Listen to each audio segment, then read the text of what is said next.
It's not how much you have. I believe at one point we have all heard the expression in some way or another. It is not how much you have, but what you do with it that counts. Recently, this expression, unfortunately, comes to life in a more negative view, especially in modern day society.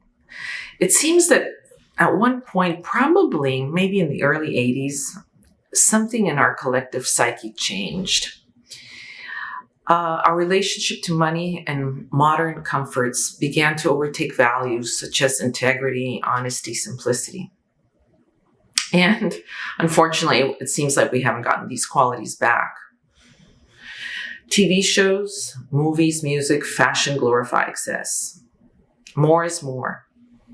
The only one I absolve from this is my dear friend and interior and film designer, Tony Duquette. God rest his soul. It could be now, after 2020, that the pendulum of excess swings back to a middle balance. I certainly do not advocate austerity and hardship. That would be an overcorrection. But I do believe in a pleasant middle.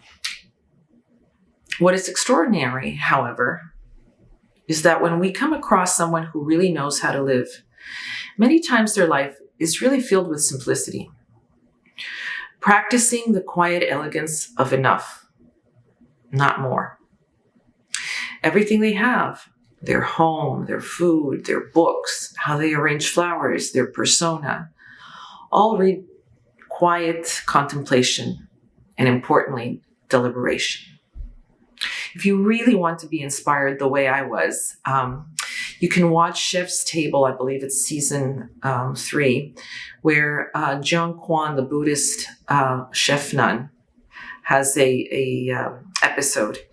And it is truly inspiring to see the wealth that Joan Kwan has. And then you start to think, maybe having enormous financial wealth is not the mark of living a successful life. Maybe working at a job you love, studying with passion, cooking with gusto, walking with no particular destination, taking care of our bodies, helping others, sharing our knowledge, dressing elegantly, and of course, setting intentions might just be the real measure of success. And you know what? That will be enough.